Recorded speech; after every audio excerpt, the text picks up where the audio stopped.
Assalamualaikum warahmatullahi wabarakatuh. Selamat pagi Bapak Ibu sekalian. Perkenalkan, saya adalah Rahmadianti Gaza Dinda. Saya merupakan salah satu dosen di Fakultas Pendidikan Psikologi UNJ di Prodi Psikologi.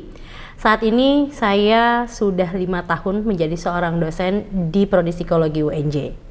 Saya adalah seorang dosen asisten ahli yang bergabung di Fakultas Pendidikan Psikologi UNJ sejak tahun 2019. Berarti ini sudah tahun kelima saya menjadi staf pendidik di Fakultas Pendidikan Psikologi UNJ. Saya adalah lulusan S2 dari Psychology Research Method di University of Nottingham, Inggris. Lalu saat ini saya fokus di bidang akademik untuk meneliti di bagian research method, metode penelitian terutama di bidang kuantitatif. Jadi ruang lingkup saya ada di sekitar penelitian kuantitatif, kemudian ada di statistika dan pengolahan data lainnya, termasuk penulisan ilmiah. Saat ini juga saya sedang mengajukan sertifikasi dosen, dan ini adalah salah satu wujud pernyataan diri saya dalam unjuk kerja Tridharma Perguruan Tinggi yang telah saya laksanakan dalam beberapa tahun terakhir. Salam kenal Bapak Ibu sekalian. Hari ini saya akan mengenalkan salah satu mata kuliah yang sudah cukup lama diampu oleh saya.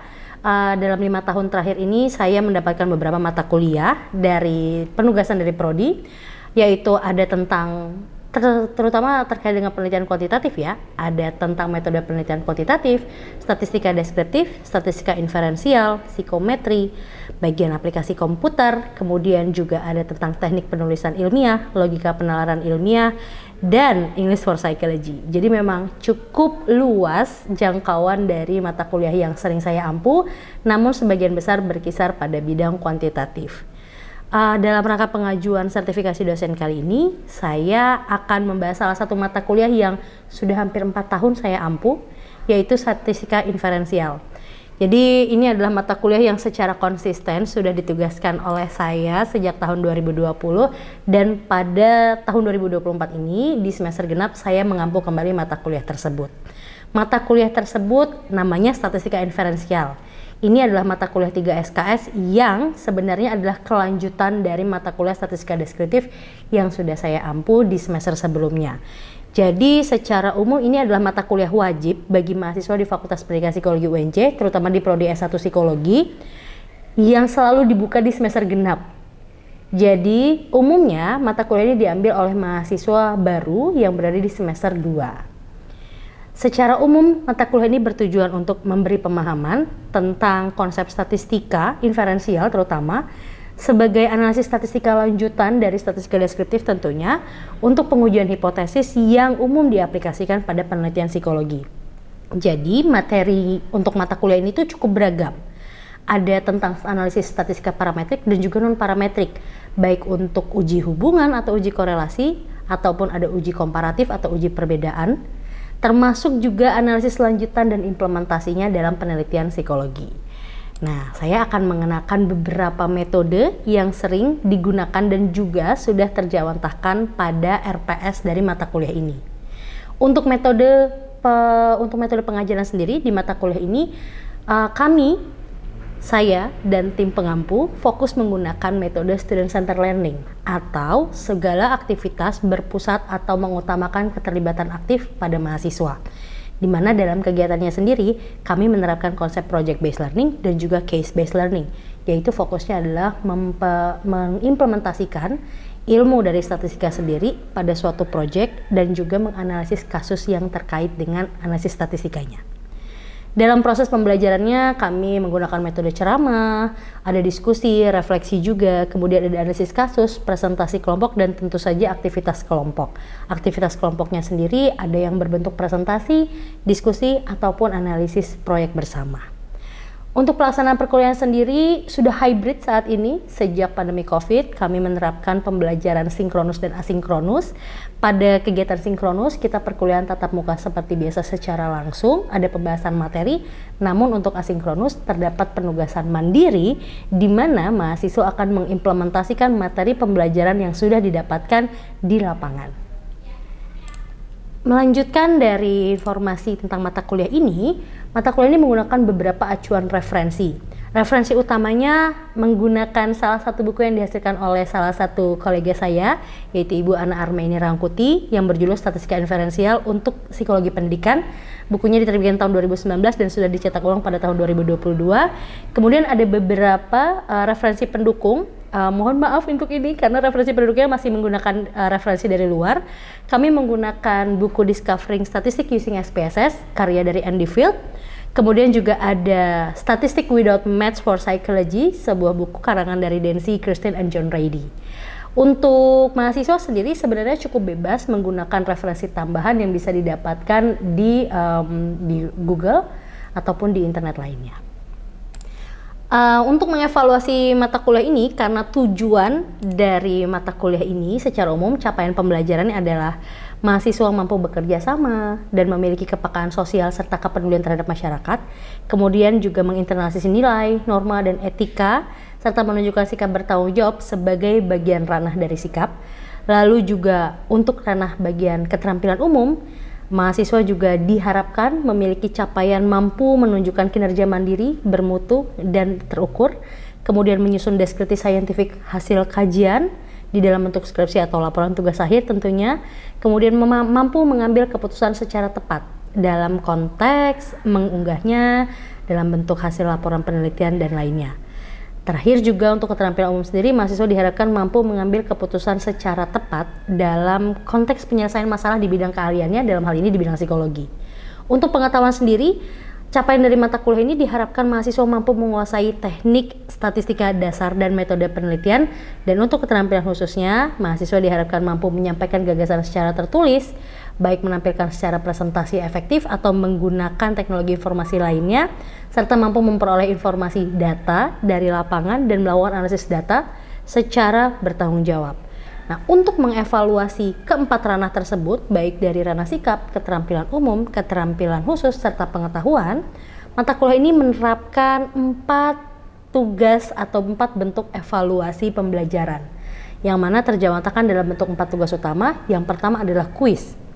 Kuis sendiri komponennya adalah 20%, yang tujuannya untuk mengukur aspek pengetahuan, dilakukan 2 kali dalam 1 semester.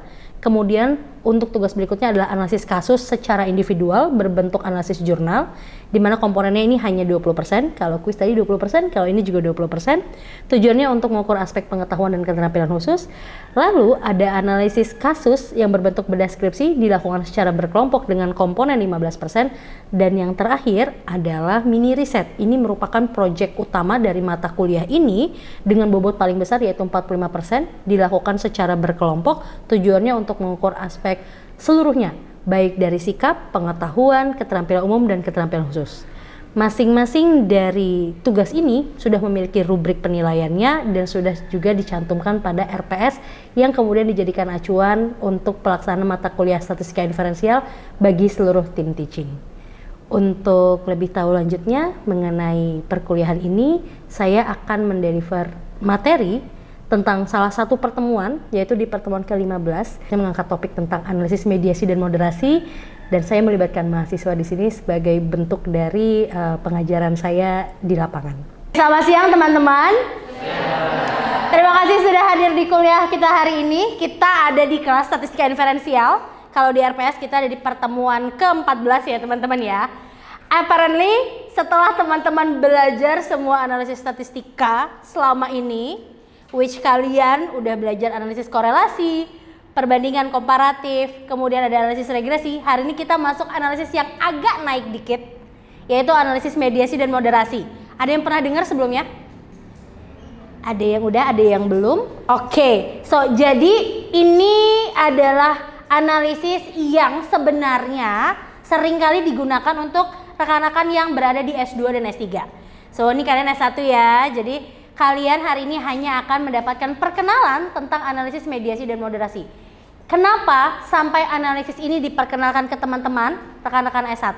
Karena ternyata kalau di psikologi dan semua penelitian sosial humaniora, ini adalah salah satu analisis yang cukup lekat sama kita. Jadi kita kenalan dulu, jadi hari ini teman-teman akan berkenalan tentang analisis moderasi dan mediasi. Harapannya dengan dapat materi ini, teman-teman akan mampu menganalisis, bisa menginterpretasi, menyimpulkan hasil pengumpulan data riset, penelaahan, dan pemikiran di bidang penelitian psikologi. Nah, harapannya juga setelah ini teman-teman bisa memilih analisis yang tepat sesuai dengan kebutuhan kalian. Memilihnya juga harus tahu kenapa memilih hal tersebut, mengaplikasikannya, dan yang terakhir adalah mengkomunikasikan hasil analisisnya. Oke, sebelum kemana-mana, mari kita bahas dulu. Pernah dengar kata mediasi dan moderasi? Kita nggak usah ngomong-ngomong tentang analisis statistikanya ya. Tapi kita kenalan sama katanya dulu aja. Mediasi dan moderasi. Ada yang pernah dengar? Pernah. Oke. Kalau moderasi itu apa sih?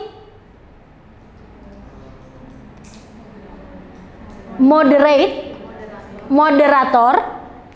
Kayak moderator lagi di acara seminar. Kerjanya ngapain? Pengantar ya deh ya. Oke, kalau memediasi. Penengah. Jadi kalau ditanya di kondisi apa kita perlu atau sesuatu hal perlu dimediasi? Kalau ada yang konflik, ada yang nggak bisa ngomong langsung. Apalagi?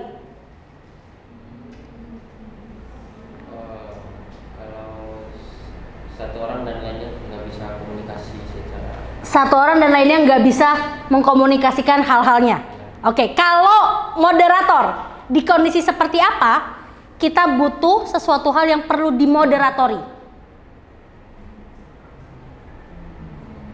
Mungkin nggak event informal juga kita pakai moderator? Mungkin. Kalau event formal mungkin nggak kita pakai moderator? Mungkin banget. Kenapa kalau di event formal kita lebih mungkin butuh moderator? Biar rapi, biar terarah. Apa lagi? Biar jelas alurnya ya. Jadi kayak nggak bingung, ini gue harus kemana ya? Ini saya harus berbicaranya kemana? Apakah bisa langsung? Atau izin dulu numpang lewat gitu. Betul ya? Oke. Mari kita nonton sedikit.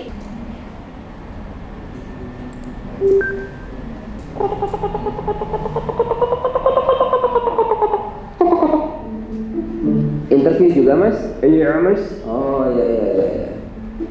Habis lulus apa sebelumnya udah pernah kerja mas? Saya baru lulus mas. Kalau masnya? Oh saya juga baru lulus. Tapi udah interview berkali-kali. Susah mas cari kerja tuh. Perusahaan sekarang mintanya macem-macem. Oh gitu ya. Saya baru pertama kali sih interview kerja. Wah nanti saran saya mas tetap semangat ya. Walau apapun yang terjadi pokoknya tetap semangat. Yang pasti tempat kerja ada banyak kok. Gak cuma di sini jadi masih banyak kesempatan. Oh ya mas. Makasih mas. Dari univ apa mas? Saya dari Universitas Kotak mas. Oh itu ya ya sekali lagi saya pesan mas tetap semangat ya, apalagi lulusan dari situ. Aduh saya jangan dapat kerjaan. Mas sendiri jurusannya apa waktu itu? Saya jurusan akuntansi mas. Lah kok gak nyambung, kan ini lamar mau jadi programmer kan? Ya pengen nyoba aja sih mas. Pengen nyoba. Aduh saya pesen ya mas, sekali lagi saya pesen. Pokoknya mas yang tegar. Abis interview ini mas semangat terus, jangan putus. Saya khawatir aja, udah jurusannya beda, lulusan dari situ, baru pertama kali lagi interview. Aduh saya mah ya mas, manis pahit interview udah ngalamin semua mas, bener deh. Bapak Indra silakan masuk. Waduh, mas doain saya. Sip, semoga lancar ya mas. Bapak Indra ya? Ya betul pak. Mohon maaf, kami belum bisa menerima Bapak bekerja di sini. Terima kasih atas kesediaannya datang ke perusahaan kami. Mungkin lain kesempatan ya Pak? Lah interviewnya aja belum mulai pak, kok udah langsung gak terima aja saya ini. Saya udah lihat betul CV Bapak. Portofolio Bapak juga bagus-bagus. Nasibnya Bapak juga kublok, bagus Pak. Nah terus kenapa? Bapak dapat kesempatan lebih baik di perusahaan yang lain ya Pak? Bentar dulu. Itu omong lu kagak sinkron nih. Kan CV gua bagus nih ya, portofolio gua bagus, saya bagus, kumlok malah. Kenapa nggak diterima? Karena saya pengen. Wah, masya Allah. Lu, Gimana mas? Lancar? nggak diterima. Oh ya. Bapak Adit silakan masuk. Saya masuk dulu ya mas. Ya udah, masuklah. Good luck lah ya. Gimana? Lancar? Syukur mas, saya keterima. Terima. Kok bisa? Udah mau pulang? Iya om, abis ini mau langsung. Ambil sama papa ya.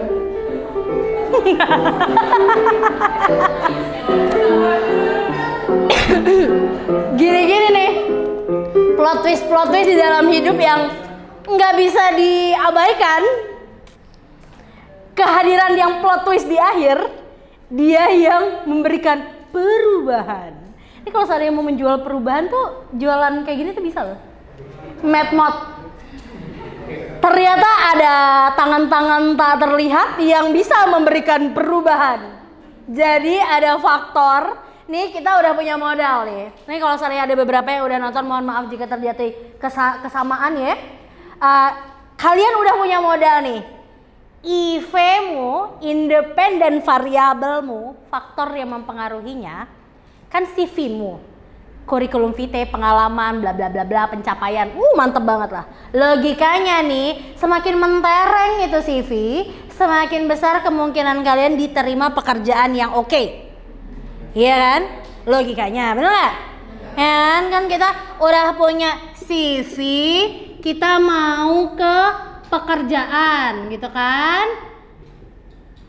Tapi ternyata ada hal di sini. Disinilah peran Mad Mod, mediator dan moderator. Jadi teman-teman dapat disimpulkan sebenarnya analisis mediasi sama moderasi ini dasar awalnya itu adalah analisis kausal. Ayo analisis kausal. Apakah dia mencari perbedaan? Tidak. Apakah dia mencari hubungan? Iya. Tapi hubungannya kayak gimana? Satu arah. Pengaruh, kausal. Gitu. Nah, jadi kalau teman-teman lihat di sini gambarnya, jadi letaknya sendiri mediator dan moderator pasti di antara IV dan DV. Di antara IV dan DV, dia pasti di tengah-tengah. Mau dia sebagai penjembatan, mau dia sebagai pengubah. Ini yang tadi teman-teman bilang, iya mbak, kalau kita lagi berkonflik nggak bisa ketemu antara satu orang dengan orang lainnya, kita butuh mediator atau mediasi. Karena dia berperan sebagai penemu yang mempertemukan, penjembatan antara orang satu dengan orang berikutnya. Tapi kalau moderator orangnya udah ketemu nggak? Udah, orangnya sebenarnya bisa ngomong langsung nggak? Bisa. Tapi kenapa tadi kita butuh moderator? Biar jelas, biar rapi, biar terarah. Jadi moderator itu bukan penjembatan. Yang nggak ada moderator juga nggak apa-apa, karena udah ketemu langsung. Tapi karena ada moderator, jadinya dia makin bagus, makin kuat. Nah, jadi ini adalah dinamika mediasi. Mediasi itu ketika teman-teman lihat di tengah, mediator di sini, dia menghubungkan antara IV sama DV. Tanpa si tengah-tengah ini, tanpa si mediator, IV sama DV nggak ada pengaruh. Jadi IV hanya bisa mempengaruhi DV kalau ketemu sama mediator. Kebayang ya? Bedanya sama moderator, dia kata kuncinya mode, modify. Kalau tadi kata kuncinya mediated, dimediasi. Kalau modify, kayak teman-teman mau modifikasi motor aja, motor lu dimodif nih, motornya sebenarnya baik-baik aja nggak? Ya baik sih, jalan kan ya, cakep-cakep aja kan, tapi kan pengen digembor kan ya, biar lebih sember gitu kan ya, biar lebih cantik gitu ya, tiba-tiba ada warna bintang-bintang gitu kan. Jadi sebenarnya udah baik-baik aja. IV sama DV udah baik-baik aja, dalam arti memang ada pengaruh antara IV terhadap DV. Cuman muncullah si moderator buat memodifikasi. Tujuannya supaya IV yang sudah berpengaruh terhadap DV bisa berubah karena moderator. Berubahnya kenapa? Karena satu, perilaku manusia kompleks banget.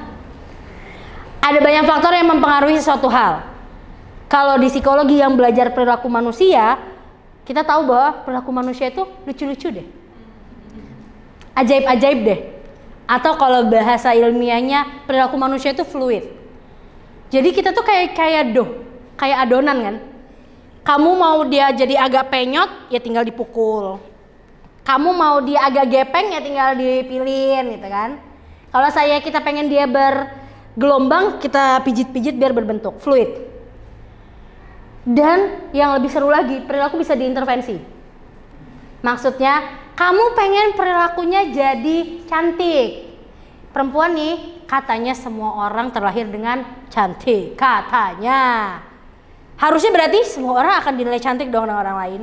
Kemudian adalah yang namanya teknologi makeup. Beberapa cowok-cowok bilang, enggak, saya enggak pro makeup sih mbak gitu. Beberapa cewek-cewek bilang, kami makeup untuk cantik diri sendiri kok mbak, bukan buat orang lain.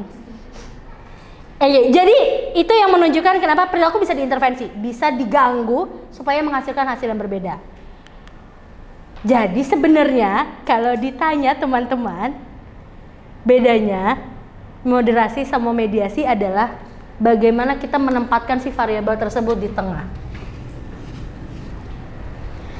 Kalau kuncinya adalah kalian pengen ngelihat perilaku Y muncul gara-gara apa ya? Mengapa dan bagaimana? Kenapa perilaku Y muncul? Karena X ketemu sama mediator. Kalau kamu bilang, ternyata ini jadi muncul Y, padahal X juga udah memastikan Y muncul, tapi pas kondisi moderator muncul, maka dia muncullah perilaku Y. Contoh paling gampang, pada ngikutin isu Palestina? Oke. Paling gampang adalah fenomena perilaku boykot. Ngikutin? Katanya ya, kita pakai perilaku boykot supaya pendanaan ke Israel berhenti, supaya Palestina tidak diserang. Menurut kalian itu mediasi atau moderasi? Moderasi. Kenapa moderasi? Kita jadi kayak merasa nggak mau untuk membeli produk-produk yang sudah. Oke, jadi dengan boykot nih, ini kan logikanya si perusahaan kan mendanai perang, kasarnya bilang gitu. Terus pendanaannya pengennya kita ganggu dengan kita nggak support bisnisnya. Sebenarnya pendanaannya berjalan nggak? Berjalan. Kita mau beli apa enggak, pendanaannya berjalan aja nggak sih? Harapannya dengan kita boykot, pemasukan si perusahaannya kita kurangin. Ekspektasinya apa? Pendanaannya berkurang kan? That's the really easy way to explain how moderator can do something. Jadi dia saat harapannya kan, saat bisnisnya si perusahaan pendanaan itu terganggu, pemasukannya berkurang, berarti pendanaannya di perang juga akan menurun, memodifikasi. Agak beda sama kalau mediasi. Kalau mediasi ini sering terjadi kalau dalam konteks kita tidak relate sama Palestina. Misalkan, ya kalau dipikir-pikir sih dia negara berbeda ya, kita nggak ada kaitannya juga sama negara tersebut. Kalau dipikir-pikir nih, si kehidupan sehari-hari kita terganggu sebelah mana sih kita sama korelasi sama kondisi perang di sana. Oke. Jadi kita nih sebenarnya nggak punya relasi sama apa yang dirasakan sama warga-warga di sana. Logikanya kalau seandainya nggak punya relasi, ya kita nggak bakal empati. Ya sih, orang kita nggak tahu juga di sana ngapain gitu. Lalu muncullah exposure media yang mempublikasikan video betapa absurdnya kejadian di sana. Kayak, loh, kok ternyata di dunia sana nggak baik-baik aja ya? Kita di sini baik-baik aja, di sana ternyata nggak baik-baik aja.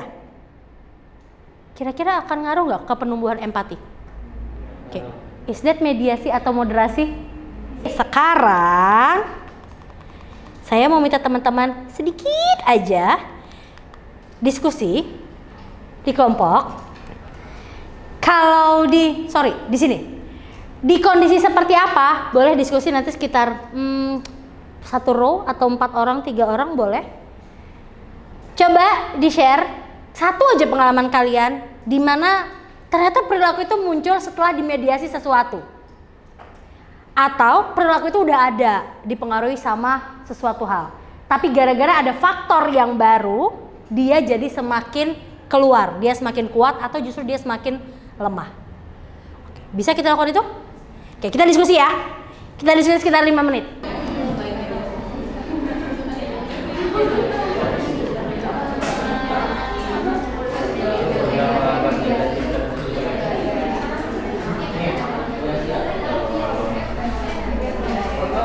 Tapi setelah tahu faktanya, jadi kebalikannya.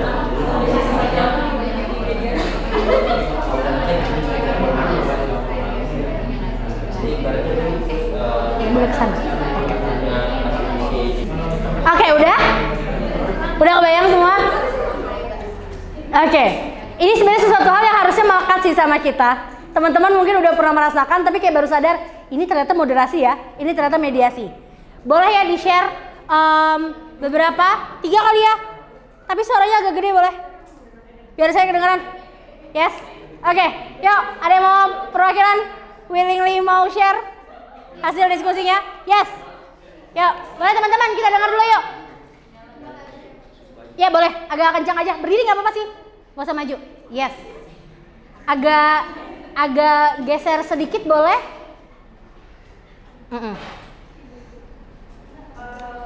Maju ke situ, yes. Cukup nggak? Maju dikit boleh? Iya, oke. Untuk contoh mediasinya, misalnya tadinya saya nggak mau beli make up, cuma karena diracunin sama teman, jadi saya beli make up. Racunin teman itu mediasinya. Soalnya tadinya saya nggak mau beli make up sama sekali. Habis itu untuk moderatornya, tadi saya mau beli 1 make up aja, cuma karena pas lihat ada diskon jadi saya beli 3 make up. Gini nih, ini sering terjadi nih ya, para perempuan-perempuan ya. Intensinya nggak ada nih ya, intensi tidak ada. Terus temanmu bilang, ternyata bagus loh produknya, tiba-tiba bisa mengubah begini loh. Harusnya intensi sama keputusan membeli kan nggak ada nih, ya memang nggak ada intensi sama sekali dan nggak ada keinginan buat membeli juga. Lalu muncullah racun. Dia menjembatani. Oke, kalau yang terakhir sama ini ya, kalau diskon ya. Perempuan-perempuan sering terjadi? Ya, hati-hati. Oke, sip. Thank you, Lela. Tepuk tangan, boleh? Yang tadi saya bilang, kalau kita berbicara tentang moderasi, problemnya satu, mengubah. BTW kalau mengubah apakah selalu jadi hal yang lebih positif? Enggak.